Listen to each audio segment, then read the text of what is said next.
And just like that, the next episode has begun. Welcome back to Danganronpa, Trigger Happy Havoc. I'm your host, MegaShadowFist, like a video game commentary. Last left off, we were finding some differences between genocide, between this case and the other Genocide Jack murders, and that's what we're doing. Yeah, first rate summary by MegaShadowFist. Anyway, let's go and continue. The differences between this case and the other Genocide Jack murders. The evidence that proves Byakuya is responsible is hidden in there. What could it be? Make your argument. Library desk lamp, Celeste account, disappearing stain. Library desk lamp, Celeste account, disappearing stain. Okay, so let's hold on. Library desk lamp, disappearing stain, Celeste account. I think is what it said. So Celeste account. On the night of the murder, right before nighttime, Chihiro was spotted leaving the warehouse. It seems she was stuffing some blue exercise clothes into a duffel bag. Presumably, she was on her way to exercise, but the clothes were not found at the crime scene. Celeste had not told anyone other than Makoto about this encounter. Makoto? Disappearing stain would be that Sakura mentioned that she was responsible for a coffee stain, or the stain disappeared, and the library desk lamp, obviously. However, the eccentric cord had gone missing. So there we go. What? The differences between the cases? You want me to explain it again? When I want to kill, I use my very own special scissors. And I use those same scissors to arrange the body. But Chihiro was suspended with... It was some kind of rope, was it not? That's right, it absolutely was! Then there must be something very fishy indeed about that rope! Hey, Byakuya, where'd you get it from? Oh, really? I've never seen that rope before in my life. Obviously, somebody else must have had it hidden in some way somewhere. Okay. The proof that Byakuya did it is hidden within the rope. I guess it's possible, but first, the item she had been bound with was used like rope, but was it actually rope? I don't know. Okay, library desk lamp. Library desk lamp, please. That's what we need. This is so silly. They basically outright tell you everything. Like, I'm not really, like, you know, I have, like, a low I've never seen that rope. Let's go that way. I have a low Ikeyari! I have a high tolerance for that type of thing, so, like, I don't mind if something's too easy, but when it comes to logic games like this, I suppose, I do prefer a little bit of challenge. So, like, when it's like, okay, they basically outright tell you which contradiction you need to look for, it's kind of like, I don't know.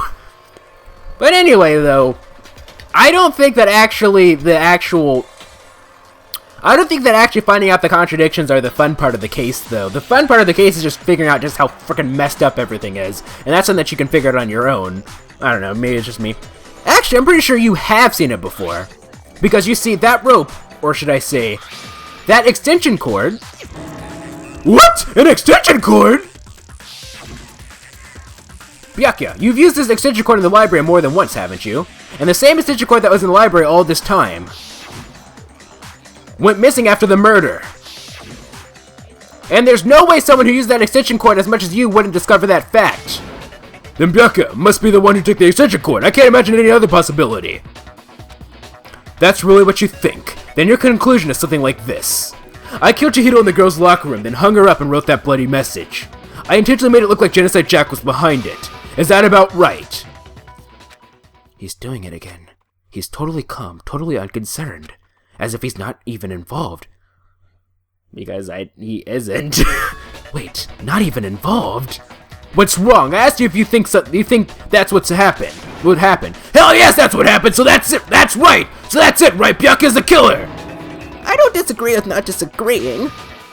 He kept calling this a game, right? So he'd be totally willing to do something like this to win. Sorry, but could we just hold on? Could we hold on just a second? I think we need to talk about this a little more. Huh? Do we really need to? We've already decided who did it! I know, but still, there's something that's still bothering me. Is that right? And what, pray tell, is still bothering you? I killed her in the girls' locker room, then disguised my crime. Specifically, I dressed it up to make it look like it was the work of a homicidal psychopath. What about all that bothers you? Wait, what was that just now? Something's not right. Byakuya's remark just now. There's something in there that concerns me. The scene of the crime, of course. Got it! You say you killed Chihiro in the girls' locker room, right? But are you sure about that? Isn't it possible that the murder took place somewhere else? How disappointing. What kind of question is that? Even in the world of disappointments, this is a true letdown. She was found dead in the girls' locker room. There's absolutely no question about that. How could the scene of the crime have been anywhere else? Well, I think it's entirely possible that she was killed somewhere else, then carried there later, along with the rest of the murder scene. The rest of the murder scene? That was awfully specific. Please tell me you have a reason for saying all of that. I believe I do. Hey, Becca, did I just take you off guard? When the story suddenly moved to the crime scene, Becca, who had been... Transcript! Becca, when the story moved to the crime scene, Becca, who'd been so confident up till now. Maybe Becca never even realized that the actual scene of the crime could have been somewhere else. Hey, don't just move on without permission! What do you mean she was killed somewhere else? Come on, Makoto. If there's any chance the murder took place somewhere else, let's see the proof! Evidence that shows that murder took place somewhere else. I need to just focus on that, what got that switched. On those things that got switched. Okay, so there are two things here. We have the 2 locker room posters, but we also have the disappearing stain. Right? But let me look at this again. It doesn't however the stain has since okay, this does not specifically note the fact that there is a stain in the rug in the boys' locker room. So by logic, it would have to be the 2 locker room posters. Oops, I need to hit Y to present. There we go. Got it! The proof that she was killed somewhere else is the poster that's hanging in each locker room. Your proof is some posters. The poster in the girls' locker room was a picture of a big boob supermodel, but don't you think that's kind of strange? Why would the girls' locker room have a poster like that? What was it? I burped, so... I bet those massive jugs of hers are totally fake. Meanwhile, the boys' locker room had a poster of the super popular boy band Tornado. Again, that doesn't really seem to belong in a boys' locker room. So yeah... Hold on. So you're saying that maybe the posters were switched? And there's one other thing I noticed about the locker rooms. You know what I'm talking about, right, Sakura? You're referring to the protein coffee, aren't you? Hold on.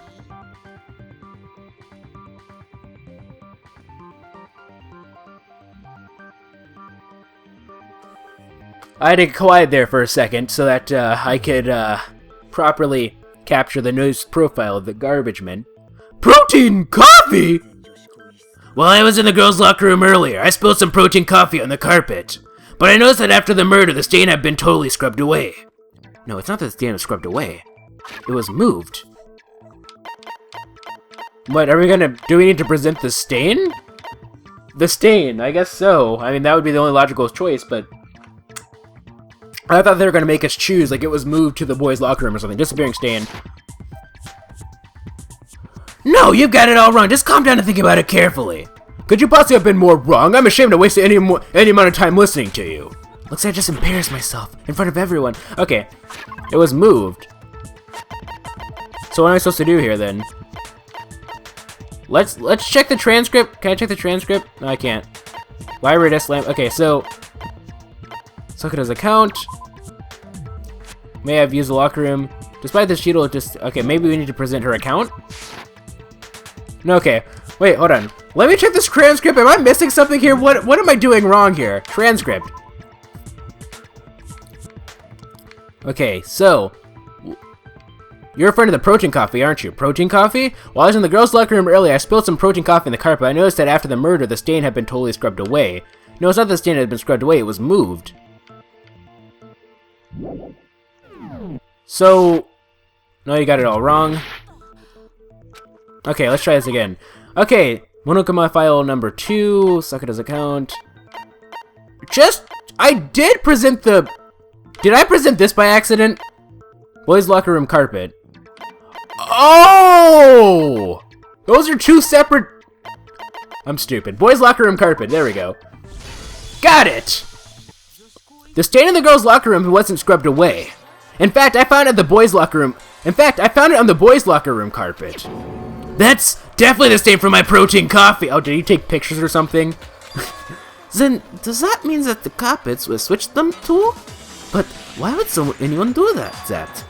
To move the murder scene from one locker room to the other, it's certainly plausible, don't you think? What?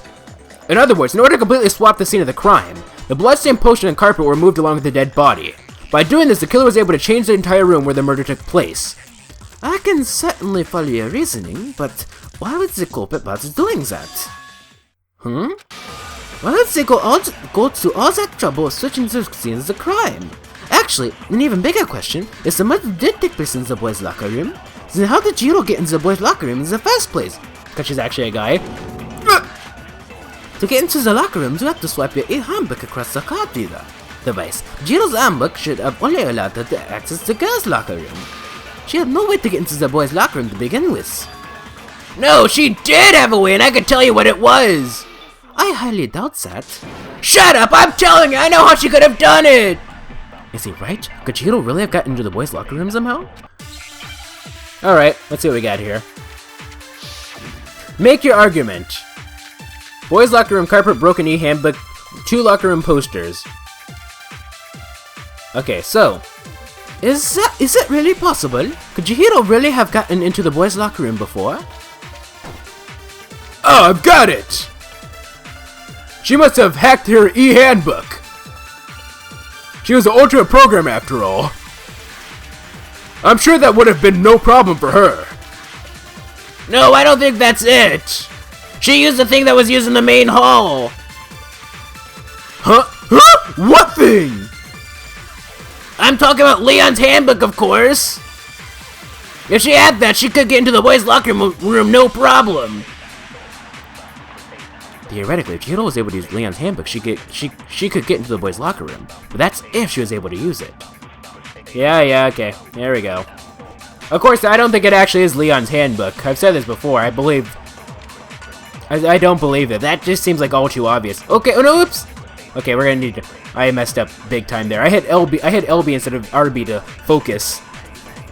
Broken handbook, let's go, let's fast forward a bit. Fast forward! Donatello, Leonardo, there we go, shoot! Oh! I think I accidentally, I accidentally loaded up a blank. Oopsies. Gotta go potty! Oopsies! After all, I'm sure that would have been, I think that's it. She used the, okay, what's this? There we go, shoot! You got it!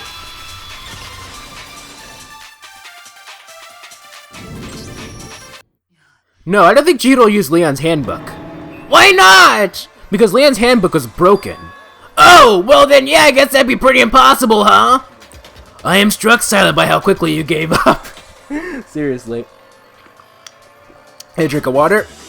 Plus, isn't there a regulation against using someone else's handbook? Actually, the rule states that loading your handbook is prohibited. It says nothing about borrowing one. In other words, you could borrow a dead person's handbook all you want and you'd be safe. Yep, hit the nail square on the noggin. Of course, if it were broken, that wouldn't make any sense anyway. So then, she must have hacked hers like I said. She used her ultimate programming skills and... Psst, you can't fix an e-handbook. The instant you open one up, a security buzzer starts blaring. So she didn't use Leon's handbook because she didn't modify her own handbook. Yeah, exactly, that's what I'm saying. Maybe Mr. Naegi's initial assumption is just wrong? It seems like there's no way she could have gotten into the boys' locker room, so I guess so. Okay, then I vote for Byakuya. Is that it then? Jiro was killed in the girls' locker room and Byakuya was the one who did it? Really? But still, I don't know what else I can do. Hold on a second. I agree with you though, I think that you're on the right track. What the? You finally decided to open your mouth and that's what you've got to say? There's no way she could get into the boys' locker room, right? So... why are you so sure she could get in? There's still one other way she could have gained access. What? What are you talking about? What other way is there? Well, to explain that, why don't we take a little break from the trial? I'd like you all to come see something. Wait! Just what do you think you're doing? Don't worry, this will make the whole trial more exciting. I'm sure that thought must please you. Let's go ahead and save, because we haven't saved since like 1954, so let's go ahead and system save. Alright. Don't worry, this will make the whole trial more exciting. I'm sure that thought must please you. Huh? It'll make things more exciting? Well, alright then, declare an official class trial recess! Huh? For real? Now then, what is it you want to show us? It better not be boring, I'll be very unhappy! Oh, I have no doubt it must be your lofty expectations, so shall we go? Are we really pulling like an Ace Attorney right now? So before I even knew what was happening, the class trial had just been put on hold. We headed off with Kyoko in the lead, and where she took us was...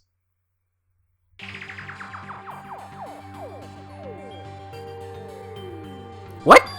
I wasn't expecting this actually. I wasn't expecting there to be any like recesses or anything. The girls' locker room. We've already searched this place top to bottom. What are you trying to pull, Missy?